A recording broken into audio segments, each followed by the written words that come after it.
Salut les crypto-investisseurs, ici Lionel, ta bonne investisseur et entrepreneur libre. Je vous souhaite la bienvenue dans cette nouvelle crypto vidéo. Nous sommes aujourd'hui le jeudi 6 janvier 2022. Je vais faire la mise à jour du marché des crypto-monnaies. Mais avant de rentrer dans le vif du sujet, comme d'habitude, je vous invite à me mettre un petit pouce bleu pour récompenser mon travail quotidien. Si ce n'est pas déjà fait, je vous invite à vous abonner à cette chaîne en cliquant sur la cloche pour recevoir une notification dès que je publierai une nouvelle vidéo sur la chaîne. Et puis si ce n'est pas le cas, si vous êtes un parfait débutant ou une parfaite débutante dans le monde des cryptos, je vous invite à télécharger librement et gratuitement mon ebook Vos premiers pas dans le monde des cryptos. Pour cela, c'est très simple. Vous cliquez sur le lien qui est juste en dessous de cette vidéo, vous m'indiquez votre adresse mail et je vous envoie tout ça dans votre boîte mail. C'est comme ça, c'est pour vous, c'est cadeau. Regardez la map, il n'y a pas photo. C'est du rouge et du rouge foncé et du très foncé. Regardez les seuls altcoins qui sont dans le vert. Ce sont fort heureusement les stablecoins qui restent sur du 1$ bien évidemment. Je vois les hauts dans le vert et tout le reste c'est du rouge. On va pas trop commenter. Le BTC qui perd plus de 7% à 43 200$. Le TH moins 8%, 3500$. On a le BNB à 466$ à moins 9%. Le Solana sur les 151$ à moins 10%. Le DOT sur les 26,19$. XTZ, ICP et HBAR sont dans le rouge foncé, HEX également en dessous de la barre des 19 centimes pour HEX qui perd plus de 17%. XTZ donc sur les 4,36$, XRP plus de 7% de baisse à 76 centimes, Cardano également plus de 7% de baisse, 1,22$. On a AXS, CRV et LRC qui sont dans le rouge foncé également. Alors on va voir ce qui se passe un petit peu sur le marché qui a l'air de capituler un petit peu. On va voir justement où en est le Scapex Index. Je vous ai ouvert beaucoup d'onglets, donc je vais vraiment essayer de fermer les onglets à chaque fois que je les consulte. Ça y est, regardez, nous sommes passés dans l'extrême fear concernant le Crypto Fear and Greed Index. N'oubliez pas que c'est tout de même pendant les moments où nous sommes dans l'extrême fear et le fear que nous sommes dans des zones d'achat qui sont très intéressantes. Vous le savez, actuellement, on est dans des zones de rechargement à l'achat, surtout dans les unités de temps journalières qui sont très pertinentes. Les réseaux sociaux qui reviennent dans le up très j'allais dire surprenamment, mais c'est pas français, qui reste dans le up avec surprise, puisque voilà, tout le monde est dans l'extrême fear, le fear, et les réseaux sociaux restent dans le up. Je me demande à quoi sert vraiment cet indicateur, puisque à chaque fois, on est quand même assez souvent dans le up et pas très souvent dans le down. Je ne sais pas ce qu'il faut aux réseaux sociaux pour se rendre un petit peu à l'évidence, mais bon, eux ils sont dans le up. L'order flow, lui, il est dans le neutre. On va passer à ce que font nos amis Grayscale. N'oubliez pas qu'hier a été une journée spéciale. On a vendu 2 ou 3 fois plus que d'habitude. Donc aujourd'hui, mise à jour de la journée d'hier. Et là, on revend des valeurs classiques, entre guillemets, qu'on vendait également entre mai 2021 et fin 2021. Donc on a vendu 35 BTC hier. Également 211 ETH, 999 ETC. Et on a vendu toutes les autres lignes du portefeuille, y compris Solana, bien qu'on ait un fonds qui soit géré bien exclusivement sur Solana. En hebdomadaire également, ça y est, en hebdomadaire sur la colonne des 7 derniers jours glissants, on vend également l'ensemble des lignes du portefeuille. Souvenez-vous, hier nous avions un portefeuille à 42,5 milliards de dollars. Regardez, on a un portefeuille qui a perdu une valeur de plus de 3 milliards de dollars en l'espace de 24 heures. Donc rendez-vous compte, même Grayscale perd de l'argent lorsqu'on a des corrections comme ça très court terme. Le fonds de gestion Grayscale a perdu 3 milliards de dollars en l'espace de 24 heures, puisque souvenez-vous, reprenez ma vidéo d'hier, on était au-delà des 42 milliards de valorisation. Donc si vous êtes à moins 30, moins 40% sur votre portefeuille et que vous gérez intelligemment votre portefeuille, c'est-à-dire qu'il vous reste 30 ou un peu plus de 40%, 35-40% de cash, eh bien vous êtes bien. Vous êtes bien. Bien évidemment, il ne faut pas regarder votre profit and loss, ça ne sert à rien. Moi, je le fais vraiment à titre pédagogique, mais ça ne doit pas vous heurté, hein, voilà. Et puis la dernière colonne des 30 derniers jours glissants pour Grayscale, toujours pareil. On a toujours Mana à l'achat, toujours LPT, Solana, Link, BAT et Phil, ça n'a pas changé. Voilà. Allez, on va passer à Riot Blockchain, qui est une action américaine basée sur le mining de crypto-monnaies et qui donc traduit un petit peu la présence des institutionnels sur le secteur des crypto-monnaies. On est en train de travailler le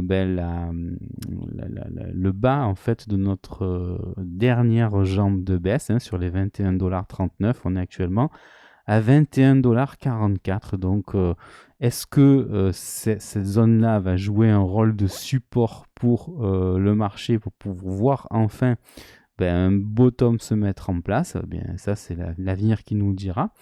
Bon, ce qu'on peut se dire peut-être, c'est pourquoi pas ici baisser de la hauteur du canal. Alors, on va essayer de voir si mon ordi n'est pas trop en PLS pour vous le montrer. A priori, ça va, ça se trace.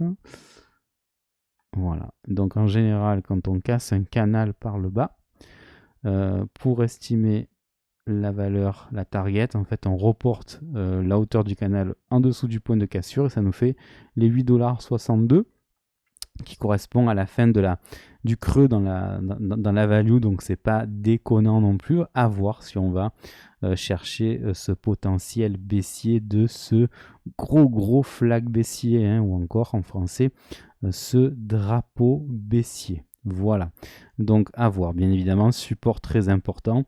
Si on rebondit dessus, peut-être pourrons-nous mettre en place un rebond de manière beaucoup plus durable sur Riot Blockchain. Allez, comme d'habitude, le DXY, c'est-à-dire l'index du dollar, comparé à un panel de devises internationales. On va fermer le... Non, je ne vais pas le fermer, je vais voir si ça continue à se charger. Voilà, donc le DXY, toujours dans un trading range compris entre les 95,51 points et les 96,93 points. On est en train de travailler toujours cette zone-là des 50% de Fibonacci sur les 96 points. Je vous rappelle qu'on est dans une tendance haussière en hebdomadaire puisqu'on est au-dessus d'une moyenne mobile à 20 séances qui monte. On avait validé cette figure de retournement à la hausse ici sur ce W. Donc rien de plus à dire, hein. Le dollar qui est toujours très fort face à un panel de devises internationales. Donc on est toujours très fort face à l'euro, face à la livre sterling et face au franc suisse par exemple. Même si voilà, on a un euro qui reprend un petit peu du poil de la bête. On avait fait un plus bas sur les 1,12 $ et on est actuellement sur les 1,13 $. Ceci dit, on regarde maintenant ce que nous fait l'inflation. L'inflation, voilà, c'est encore un graphique qui est en train de bugger chez moi ici. Il va falloir que je le recharge. Donc malheureusement, ça va me prendre un petit peu de temps pour le recharger. Donc on va directement passer à la market cap. Si la market cap, elle, de son côté, est toujours restée active, puisque voilà, l'inflation n'est pas restée active, mais pour vous dire que l'inflation était en train de casser sa résistance oblique en hebdomadaire. Donc du coup, on a une inflation qui potentiellement repart en tendance haussière en unité de temps hebdomadaire, et ça veut dire que l'ensemble des investisseurs intelligents, des baleines, des institutionnels ont l'assurance que l'inflation reprend du poids de la bête et qu'il faut compenser leur perte en pouvoir d'achat. Et donc il faut l'investir ce cash dans des actifs risqués ou moins risqués, mais des actifs qui vont compenser bien évidemment leur pouvoir d'achat. Très important ce qui est en train de se passer sur la market cap du secteur des crypto-monnaies. Regardez, jusqu'à hier encore, on tenait le support oblique au baissier en vert ici. Ça y est, on est en train de le lâcher. Donc on a un gros signal maintenant qu'on est en train de dessiner au travers de ce gros M là. Donc tout dépend où est-ce qu'on place la ligne de coup. Si on prend la mèche, pour le moment la mèche est toujours pas cassée par le bas. Donc on va dire que le M n'est pas encore validé. Maintenant, si on prend en compte les corps de chandelle, on est en train de casser la ligne de coup du M. Voilà. Donc là, comme voilà, le Mac est en train de fatiguer, je vais pas pouvoir vous tracer la ligne de coup. Mais d'un point de vue technique, ben, ça envoie un assez mauvais signal finalement. Ça veut dire que on a encore de l'argent qui est retiré du secteur des crypto-monnaies, puisqu'on est en train de passer en dessous la barre des 2000 milliards de dollars. Bon, voilà, non, on l'a pas passé la barre. On est toujours à 2047 milliards de dollars. Donc psychologiquement, ben, voilà, la barre de 2000 milliards de dollars est assez intéressante et pertinente. On va essayer de tenir cette barre-là. Maintenant, voilà, si on arrive si on continue de corriger, pardon, ben là, on a une zone de rechargement à l'achat qui est assez pertinente entre les 1553 milliards de dollars et les 1863 milliards de dollars. Et peut-être que ça voudrait dire que nous n'avons pas fini de corriger sur ce secteur des crypto-monnaies. On avait tout de même quelques actifs risqués qui étaient tout simplement en train de nous montrer que voilà, on pouvait porter le secteur des crypto-monnaies par le haut. Donc bah, là, voilà, j'avais le S&P 500 que je voulais vous montrer. Malheureusement, ici, j'ai trop d'onglets qui sont ouverts. Voilà. Donc le gold, c'était pareil. On était toujours en train de tutoyer un petit peu la résistance oblique baissière pour eh bien, repasser dans une tendance haussière. Donc on est toujours en train de travailler les résistances obliques maintenant, hein, que ça soit sur le gold, sur l'inflation. Alors là, ça, je vais enlever le gold et je vais l'enlever aussi. Voilà. Ici, qu'est-ce que je voulais vous montrer? Ah, je voulais vous montrer également la courbe du taux d'intérêt sur le dollar à 10 ans, l'US 10 ans, puisque c'était une courbe qui eh bien, était assez corrélée à la valeur du Bitcoin. Malheureusement, voilà, là j'ai mon ordinateur qui est vraiment en PLS. Je sais vraiment plus quoi faire avec cet ordinateur. À chaque fois que j'ouvre beaucoup d'onglets, ben, j'ai ça qui se passe. Voilà. Donc très compliqué, très pénible de faire des vidéos dans ces conditions-là. Qu'est-ce que je peux vous montrer? Est-ce que mon portefeuille est à jour? Ça m'étonnerait puisque là je vois que mon ordi est vraiment en PLS. Donc je vous invite à faire avance rapide pour celles et ceux qui suivent ma vidéo. Voilà, donc oui, c'est à peu près ça. Actuellement, le portefeuille perd une dizaine de pourcents sur son ROI. Hier, on était valorisé un petit peu plus de 38 000 dollars. Là, on est passé à 36 180 dollars. Je trouve que mon portefeuille est assez résilient quand même. Ça fait 120% de ROI. Ça fait un petit peu moins de 21 000 dollars de bénéfices depuis le mois de février 2021, date à laquelle, souvenez-vous, j'ai investi un petit peu moins de 17 000 dollars sur ce portefeuille. Ça correspond un petit peu moins de 14 540 euros. Je suis toujours à 37, oui, hier j'étais à 35%, mais vu que le portefeuille global baisse en valeur, ben maintenant je suis à 37% de cash et à 63% en crypto. On va aller voir le graphique du BTC pour voir si derrière on va pouvoir le visualiser enfin. Pour le moment, il n'a pas l'air de vouloir se visualiser. Est-ce que au niveau de l'order flow, je peux le visualiser?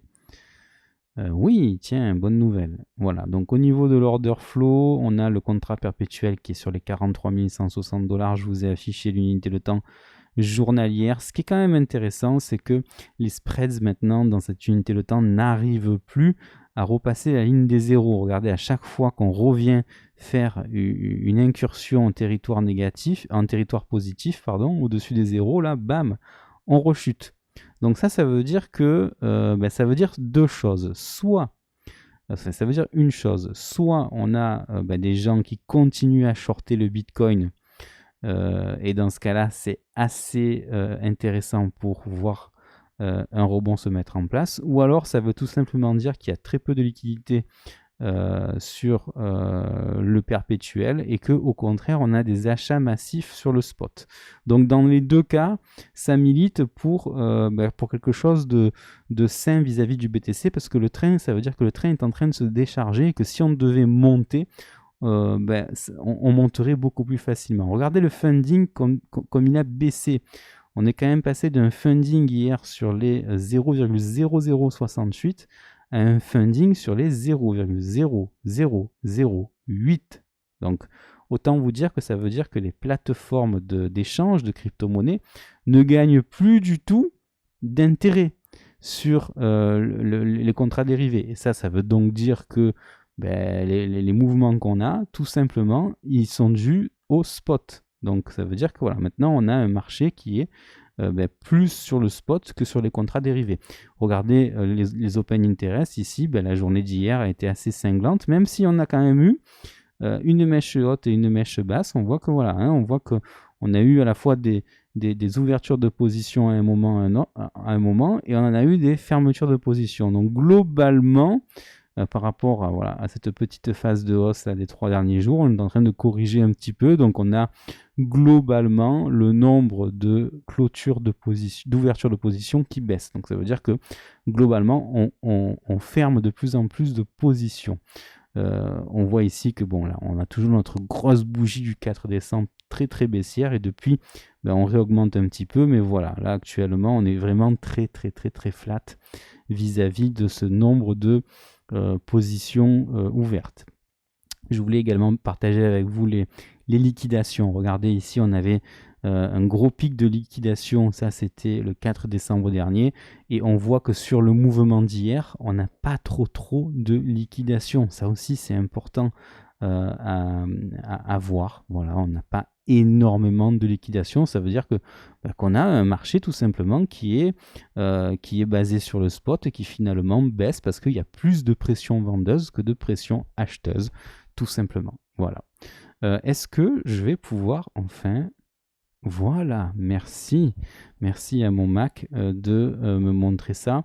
Alors, on va quand même, avant de passer en plein écran, voir qu'on est toujours dans ce gros trading range ici entre les 42 000 $ et les 52 000 $. On arrive dans le bas du range. On voit que les 88,6% de Fibonacci de la précédente jambe de hausse font support. Ça, c'est quand même un support qui est assez intéressant pour les traders. On arrive également ici sur la première mèche basse qu'on a faite ici le 4 décembre dernier et où je vous rappelle, il y a forcément des whales qui ont racheté du BTC sur les 42 000 $. Au plus, on va se rapprocher de cette zone-là et au plus, on va avoir des prix qui vont être défendus par les baleines. Les baleines n'ont pas acheté à 42 000 $ pour voir le prix baisser. Donc, théoriquement, bien évidemment, cela n'engage que moi, mais théoriquement, on devrait pouvoir trouver un bottom à un moment ou un autre, puisque je vous rappelle qu'on arrive également sur le haut de notre canal, notre ancien canal, souvenez-vous, entre les 30 000 et les 40 000 $. Donc, on devrait trouver ici une grosse zone de support qui devrait normalement tenir. Je dis bien normalement parce qu'avec le BTC, on a souvent affaire à des choses qui sont pas forcément logiques. Donc, je ne vais pas aller sur le graphique en lui-même, vous l'avez compris. On est en dessous d'une moyenne mobile à 20 séances qui baisse. On est maintenant en dessous de la zone de rechargement à l'achat. Ça, c'est vraiment très très rare quand on va chercher les 88,6% de Fibonacci. J'aurais tendance à vous dire que sur les prix actuels, on est vraiment sur des prix intéressants. Je vous rappelle que le max pen price du 28 janvier prochain est sur les 55 000 $, entre 50 et 55 000 $. On est quand même à 43 000 $, donc on est à 8 000 $ en dessous du prix qui nous permettrait de recter un maximum de personnes. Regardez ici le momentum, ça c'est intéressant.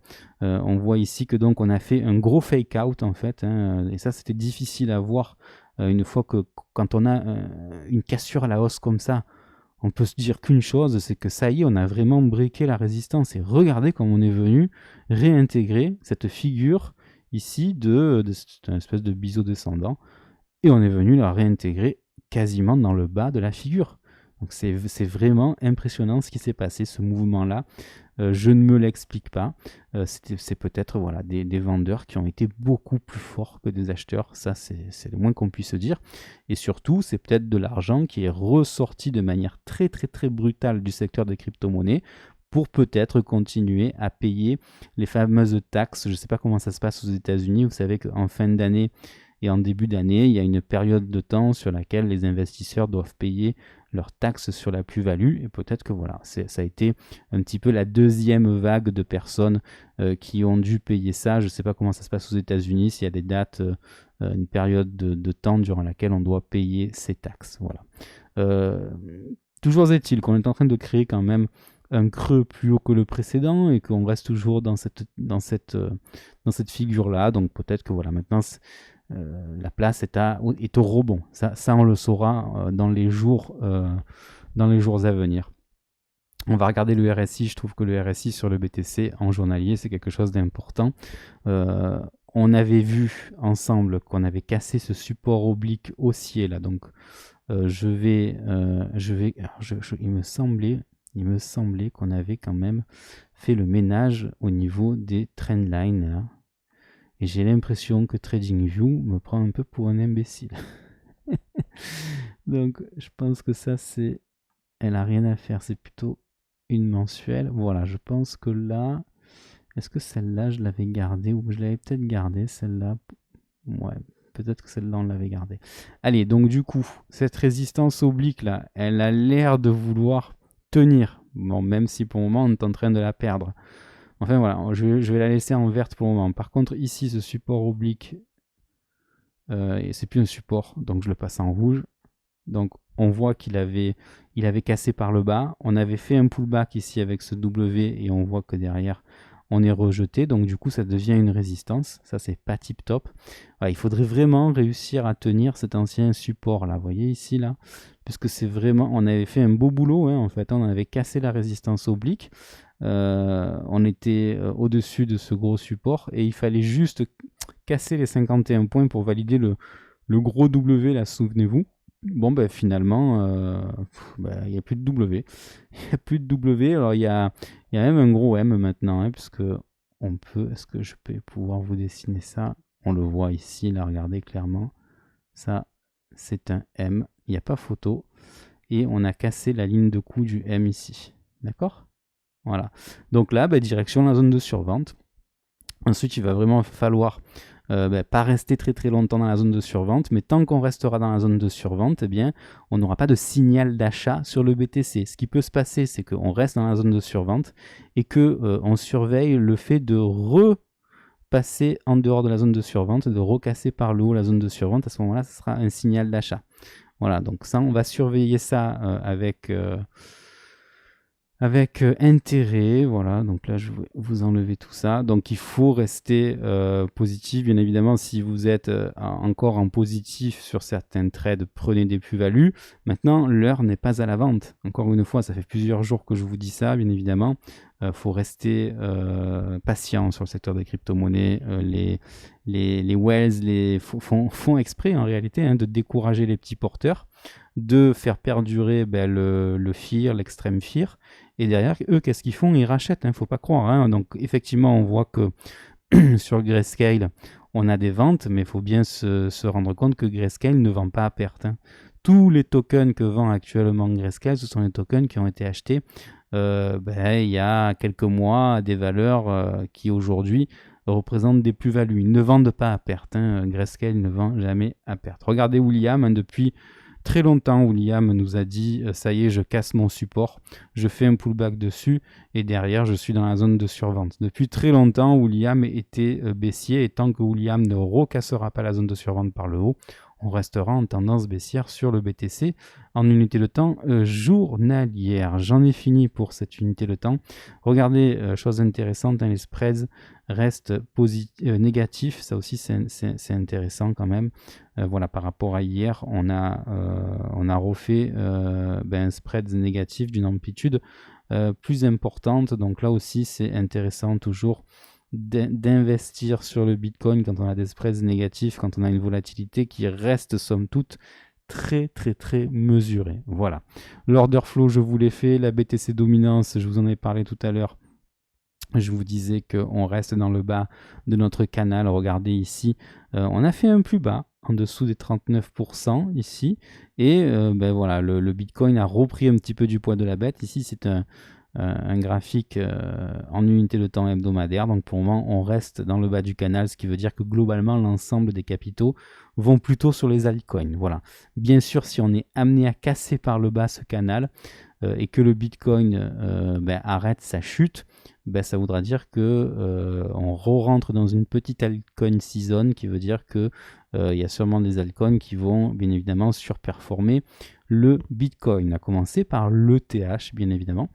Voilà, donc sur le graphique de l'ETH, on voit qu'on est encore une fois en train de travailler le bas de notre canal entre les 3500 $ en bas du canal et les 4485 $ en haut du canal. Bon voilà, on travaille toujours le bas du canal. On voit ici qu'on n'est toujours pas dans la zone de rechargement à l'achat, contrairement au BTC, et on n'est toujours pas en train de travailler le haut du canal, de notre ancien canal ici, hein, entre les 2000 et les 3000 $. Ça montre vraiment quand même que le TH est beaucoup plus fort que le BTC actuellement. Donc à voir, hein. Bon, toujours tendance baissière, on est en dessous d'une moyenne mobile à 20 séances qui descend, ça il n'y a pas photo. Au niveau des indicateurs techniques, bien évidemment qu'ils se détériorent. On va regarder ensemble le momentum. Regardez, on a l'air de vouloir tenir quand même ce gros support. On fera attention aux moins 28,17 points qui sont tout simplement la ligne de coup d'un W, mais c'est pas un vrai W, puisqu'on voit que voilà, on fait un second creux plus bas que le précédent, donc je vous l'enlève, c'est pas un vrai W, c'en est plus un en tout cas. Donc pour moi, voilà, maintenant ce qu'il va vraiment falloir essayer de faire, c'est de préserver ce support et bien évidemment petit à petit d'aller retester la résistance au Big baissière pour bien évidemment, ici vous l'avez compris, repasser en territoire positif. Voilà, au niveau du RSI, très important également le RSI de l'ETH sur cette unité de temps. Là, on voit, contrairement au BTC, enfin au BTC on l'avait cassé quand même, hein, que ce support il est en train d'être cassé par le bas. On a cassé également celui-là, donc on va les mettre en rouge puisque ça n'a plus de sens de les laisser en vert. Voilà, malheureusement, le mal est fait maintenant. Donc on est vraiment ici dans une correction, hein, on ne peut pas dire le contraire.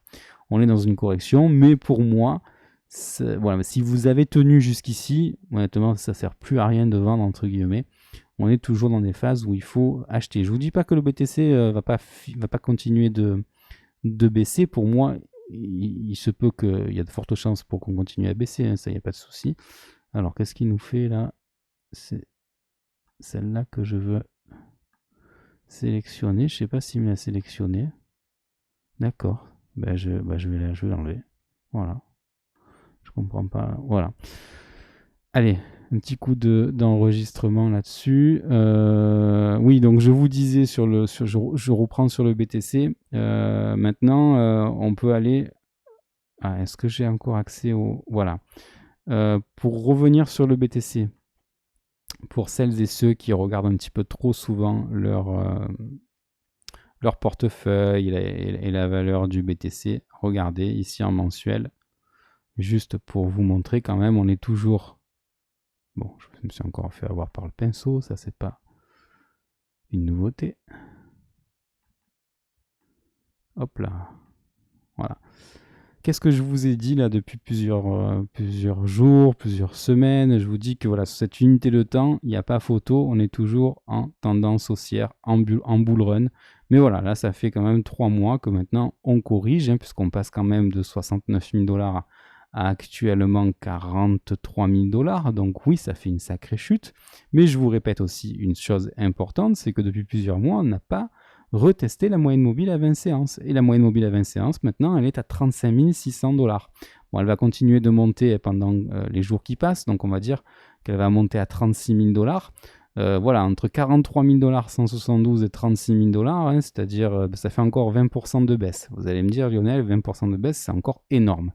Oui, mais une fois qu'on aura retesté cette moyenne mobile à 20 séances, on pourra repartir par le haut, bien évidemment, puisqu'on aura plus de chances de rebondir sur une moyenne mobile à 20 séances qui monte que de la casser par le bas. Bien évidemment, si on finit par la casser par le bas, là, effectivement, on pourra passer dans une tendance peut-être d'abord neutre en mensuel, puis après repartir vraiment dans un bear market. Mais pour le moment, écoutez, on fait des sommets ascendants et des creux descendants. Donc tant que les 28 758 $ ils ne sont pas cassés par le bas, jusqu'à preuve du contraire, on restera en tendance haussière. Et en plus, c'est quand même relativement sain, à mon sens, d'aller retester la moyenne mobile à 20 séances en mensuel à 36 000 $. Donc peut-être pas qu'on ira la rechercher, mais en tout cas, je pense qu'on est sur une fin de correction. Pourquoi? Regardez, c'est assez simple. Les phases de correction n'ont jamais trop excédé les 3 bougies consécutives. Là, on est sur la 3e bougie consécutive rouge. La dernière fois que c'était arrivé, c'était ici, en mai dernier, tout simplement. Avril, mai, juin, on a eu 3 bougies rouges consécutives. Maintenant, on en a eu ici aussi également. Là, on en a eu beaucoup plus, mais regardez, là, c'était des bougies rouges qui préparaient quand même un futur bottom. Donc, honnêtement, si on prend du recul au niveau du mensuel, tout porte à croire que d'ici les prochaines semaines, prochains mois, on va mettre en place un bottom. Bien évidemment, je ne suis pas Madame Irma, je ne vous demande pas de me croire, sur parole. Voilà. On revient à l'ETH, puisqu'on était quand même sur l'ETH, on a fait l'analyse du momentum en journalier, du RSI. Regardez William qui est un indicateur que je commence à apprécier de plus en plus, puisque voilà, on repasse en tendance en zone de survente, et tant que ce sera le cas, derrière, on continuera à baisser sur l'ETH également. Le perpétuel, c'est-à-dire l'order flow sur l'ETH, là encore, comme sur le BTC, on a fait une petite incursion en territoire positif, on est revenu se garer en territoire négatif, ça veut dire qu'on continue de shorter le TH. Au niveau du funding, par contre, on n'est pas sur des plus bas, on reste sur des fundings qui sont relativement constants, donc je ne sais pas trop quoi en penser. Regardons les open interest, les open interest sont flat depuis quelques jours, voilà, on dirait que vraiment cette baisse, elle est plus liée à la baisse du BTC, mais je trouve quand même qu'on a un ETH qui reste fort, hein. Techniquement, souvenez-vous, on n'est toujours pas dans la zone de rechargement à l'achat, on est encore voilà, sur les 50% de Fibonacci, me semble-t-il, je ne vais pas vous dire de bêtises, je me souviens déjà plus. Voilà, on arrive sur les au-dessus des 61,8, donc entre les 50% et les 61,8, donc honnêtement, il n'y a pas mort d'homme. Il n'y a pas beaucoup de liquidations. Ah, quoique, il y en a eu quelques-unes. On a eu quelques liquidations. Bon, très bien. Mais voilà, sur le TH, honnêtement, voilà, des open interest flat, des funding rates assez flat et un spread qui reste négatif. Et regardez surtout le TH libellé en BTC, on reste toujours sur un graphique relativement haussier. On n'a même pas fait le pullback ici sur la ligne de coût sur les 0,073 BTC. On est actuellement à 0,08 BTC. Donc l'objectif, c'est toujours les 0,10 BTC, ce qui est très bullish. Voilà. Je vous ai fait le portefeuille. On regarde les 4 altcoins qui nous intéressent, hein, qui pour moi représentent l'ensemble du marché. Le BAT, le RSR, le Chiliz et le XRP. Le BAT, il reste toujours au-dessus d'une moyenne mobile à 20 séances, vous le voyez, qui reste haussière. Donc on est sur les 1,15$, donc tout va bien pour le BAT. Attention au petit M là, qui pourrait se former avec bon, on a comme ligne de coût ouais, encore de chandelle. On est sur la ligne de coût actuellement. Par contre, si on compte les mèches, on est sur les 87 centimes pour la ligne de coût. Donc honnêtement, pour moi, c'est pas un M qui est validé pour le moment. Au niveau de Chiliz, on se bat pour préserver les 24 centimes. Pour le moment, on est à 27 centimes, donc ça va. Au niveau de RSR, c'est difficile. On est sur les 2,79. Il ne faut pas casser les 2,69. Pour le moment, on tient le coup. On va quand même regarder en zoomant qu'on n'a pas fait de mèche basse, puisque ça compte, hein, les mèches basses. Sur ce genre de graphique. Donc voilà, on voit qu'on a fait une mèche basse, mais a priori, on n'a pas été visiter les 2,69. Non, voilà, on ne les a pas touchés encore. Donc bon, on va voir si on est prêt à rebondir ou si on va casser ces lignes-là. Sur le Chiliz, je vous l'ai dit, 27 centimes. Ah, par contre, sur le XRP, on casse la ligne de coût du M. Hein. Donc ici on avait un gros M, là on l'avait essayé de le préserver pendant longtemps et là on est véritablement en train de casser donc les 85 centimes. On va véritablement rentrer dans le gros trading range, le gros canal entre les 50 centimes et les 85 centimes. Donc pour moi, tant que les 50 centimes ils sont pas cassés par le bas et que Bitcoin se remet à un moment ou à un autre à repartir vers le nord, pour moi ce sera plutôt des bonnes zones d'achat. Voilà. Allez, aujourd'hui, je voulais vous présenter un altcoin qui s'appelle UMA USDT qui est pas mal du tout actuellement. On est sur du moins 7%, mais regardez, en hebdomadaire, on a quand même des bottoms qui sont vraiment bien tenus, je trouve. Je peux même, ici, on peut même dessiner, voilà, toute cette zone là en fait. Voilà, toute cette zone, elle est vraiment très très forte. Voilà, on voit qu'on a tenu la zone entre les, voilà, les 5,70 $ et les 8 $. Donc j'ai l'impression qu'il y a des, voilà, il y a des fonds qui sont en train de toujours préserver ces bottoms là. On voit que là il y a un premier bottom, un second bottom. On est en train de bouffer le deuxième bottom, hein, comme un petit peu sur Chiliz et sur XRP. Mais pour le moment, bon, il n'y a pas mort d'homme non plus. Je trouve quand même que c'est une charte qui est relativement intéressante. On va regarder quand même au niveau des Fibo où est-ce que se trouve notre zone de rechargement à l'achat. Premier arrêt ici. Je prends ce bottom là et je vais regarder. Alors, je sais pas ce qui s'est passé. On dirait que il n'a pas pris en compte. Tiens donc. On va cliquer dessus. Voilà, premier arrêt. Voilà, ça y est. Il a enfin voulu me le tracer. Donc regardez, assez intéressant quand même. On est en dessous de la zone de rechargement à l'achat. On va afficher les 88,6% parce que je trouve que c'est quand même un niveau de Fibo qui est relativement intéressant à regarder. Donc on va dans style. Je vais cocher celui-là et je vais le mettre à la main. 886. Alors regardez comme c'est quand même assez pertinent. Hein. Les 9,13 $ ici qui sont sur les 88,6% de Fibonacci. À chaque fois on fait des mèches en dessous. Là depuis les deux derniers creux. Et à chaque fois on clôture au-dessus. Donc très très très pertinent ici. Hein. On a vraiment des zones d'achat qui sont très très pertinentes. Maintenant moi ce que j'aimerais c'est d'avoir des structures en forme de W. Allons voir le journalier pour voir si on a des structures. Ah voilà, ça c'est beau. Ça c'est beau. Regardez ici un joli W. Bon, même si on a un premier creux qui est légèrement plus haut que le second, mais on a quand même des jolis double bottom qui se mettent en place là. Voilà. Je pense que si on arrive ici à passer les 10,84 $, ben on aura des jolis W ici quand même. Voilà. Donc assez intéressant, on va regarder ça. On va regarder les indicateurs techniques en unité de temps hebdomadaire. Ici. Donc vidéo un petit peu plus longue que d'habitude, hein, dû à mon ordinateur qui est assez lent.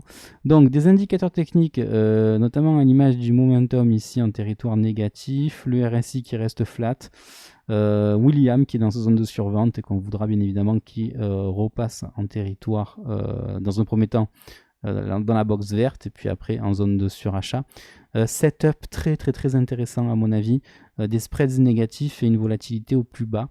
Pour moi, c'est un petit peu la combinaison gagnante pour avoir une très très bonne localisation de prix. Après, ce qui manque sur UMA, c'est tout simplement des W qui doivent se mettre en place, notamment ici.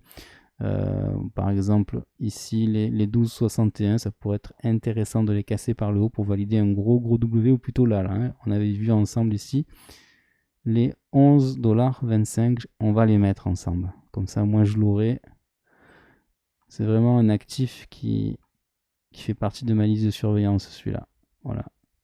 En plus, celui-là, j'avais investi dessus, j'avais récupéré les doubles, donc tout ce qui me reste sur UMA, c'est des actions, enfin c'est des actions, c'est des tokens qui sont gratuits pour moi, parce que j'avais investi, il me semble-t-il, sur les 8 $.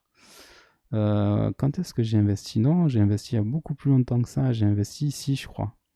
J'ai investi fin septembre sur les 8 $ et j'ai revendu sur les 17. Donc j'ai vendu la moitié de mes tokens au double.